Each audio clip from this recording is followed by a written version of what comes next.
นี่จะแม่นำสางน้ำแรงมาหลังจากดำหน้าแล้วจะพากันมาอาบนี่แหละน้ำสางนี่แหละพี่น้องงามดีใบจนกองฝนตกแห้งเมื่อบ่ได้แล้วบาดนี่กราบสวัสดีพ่อแม่พี่น้องเบิดสุขสุขคนเนาะยินดีต้อนรับเข้าสู่สองบ่าวนงชาแนลเช่นเก่าเช่นเคยพี่น้องมื้อนี้อยู่ไฮอยู่หน้าคือเก่าพี่น้องเอ้ยออกมาจอบเบิ่งหน้าพี่น้องอัปเดตเขาหน้ายอดเฮาพี่น้องเอ้ยว่ามันสิเป็นจังไดเนาะถือว่าเป็นอาทิตย์แหละบ่ได้มาเบิ่งพี่น้องไปเบิ่งนำกันพี่น้องเอ้ย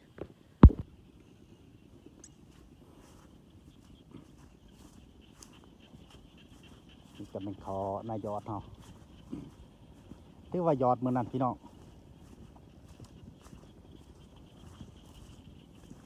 กับบ่งามเนาะตัวนี้จะเป็นยอดล่าสุดถือว่าหากำลังตรงส่วนว่าตัวนี้ตายอดก่อนเนาะตายอดน้ำลัง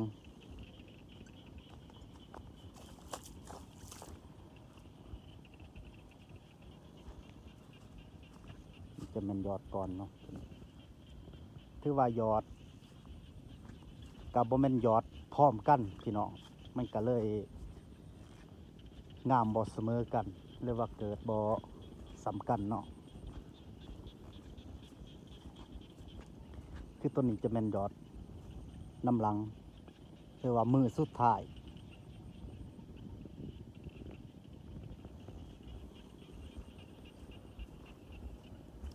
เดี๋ยวจะมีตัวยอดตับอิดพี่น้องต้นนั้นมันใส่ปุ๋ยแล้วพี่น้องไปเบิ่งว่า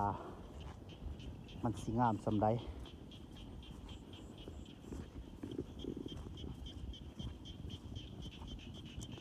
เกิดกระบอลายเพราะว่าน้ำมันบ่มลายพี่น้องผลจะลิ่นเนาะลิ่นละเฮาเป็นน้ำบ่ทัดระบายน้ำบ่ได้เนาะก็ถือว่าเป็นเลยเนาะ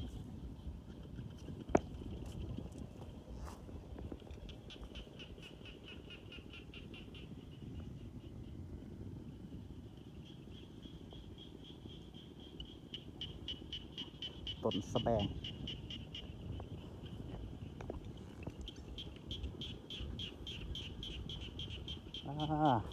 ธรรมศาสตร์พี่น้องออกมาให้มานาเสียงเขียดห้อง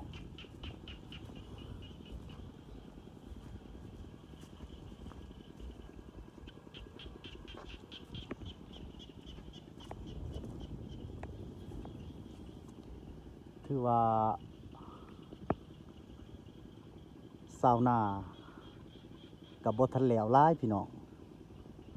ครูเขาเจ้าดำพี่น้องเลยถือว่าบ่น้องยอดเอากะเหลวไว้เนาะก็ถือว่ายาวแหละซุ่มนี่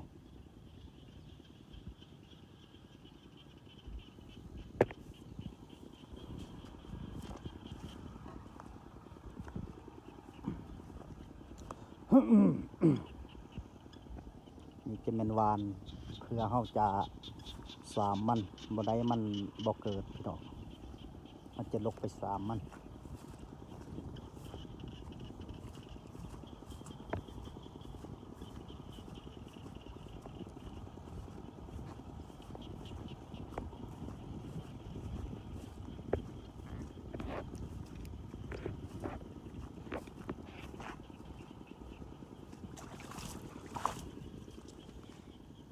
นี่ก็แม่นนำสางเนาะสิเล่าประวัติหย่อๆพี่น้องนี่จะแม่นนำสางที่เบานุ่งแต่ยังน้อยพอแหละ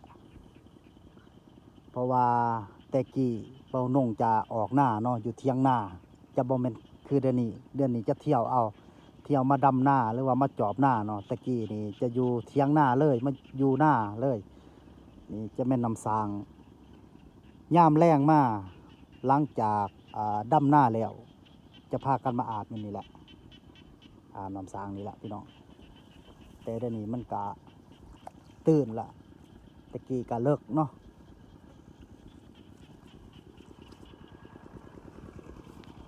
นี่อัปเดตเขายอดต้มอิดพี่น้องยอดก้อนหมูพี่น้องเลยเขียวถือว่าเฮาได้ใจใส่ปุ๋ยแหละพี่น้องถือว่าเขียวเนาะ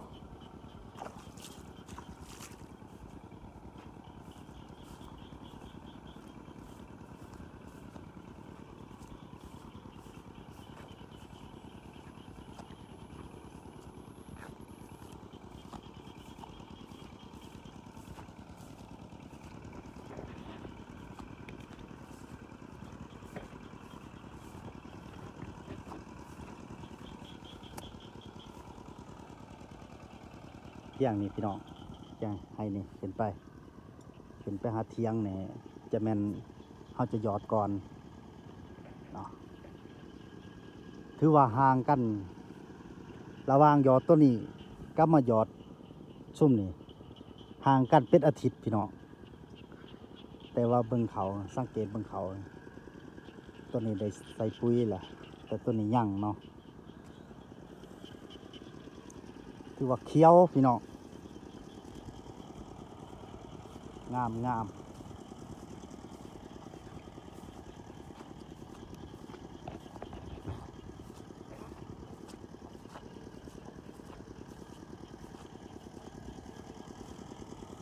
อ่อนซ่อนบรรยากาศยามแรงพี่น้องเลย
ให้นี่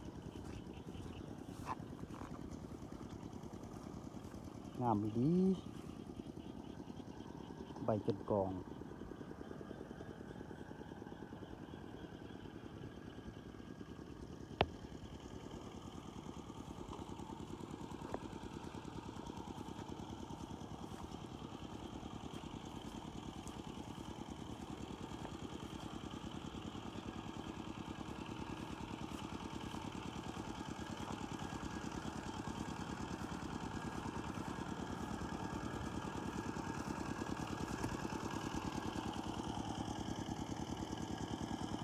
คือว่าข้าวเจ้าข้างๆนี่คือว่าดำเอาพี่น้องยังบ่ทะเลวเนาะ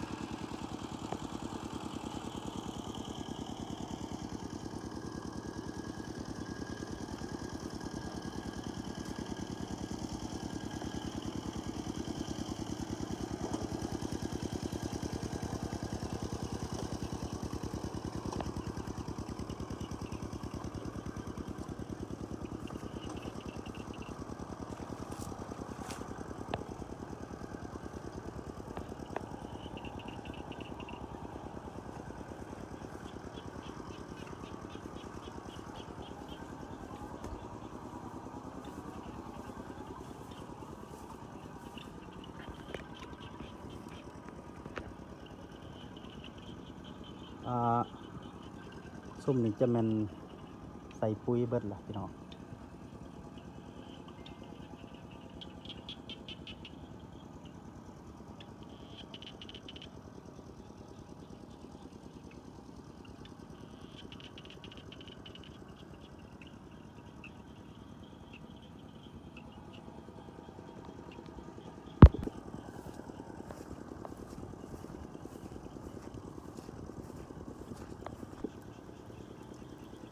ฝน นตกแล้วพี่น้องเอ้ย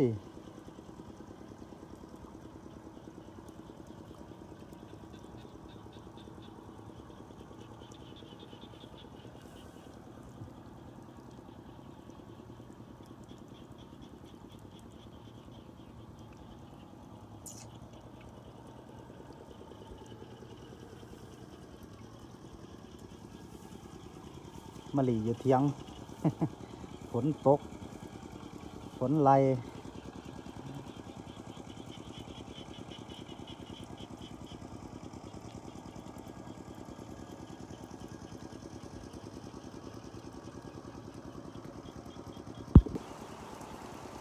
ฝนตกแห้งเมื่อบ่ได้แล้วบาดนี่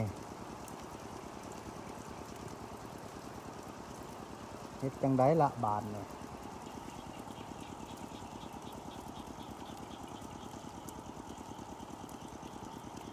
สิได้นอนเทียงหน้าแล้วพี่น้องเอ้ย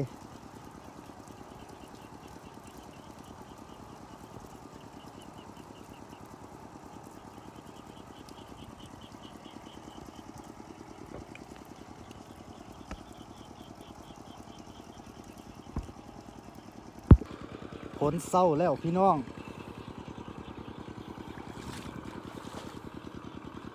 กลับกลับกลับเมื่อ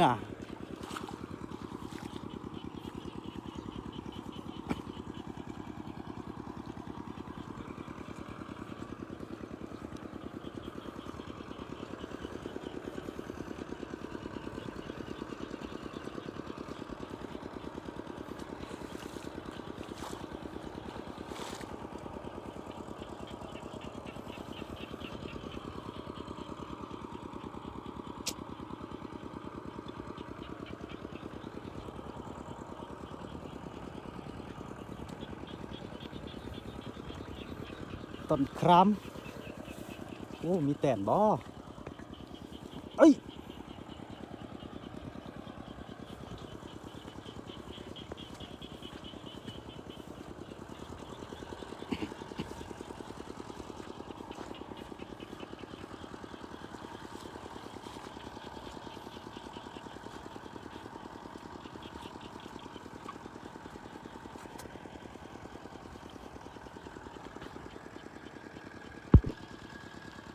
พี่น้อง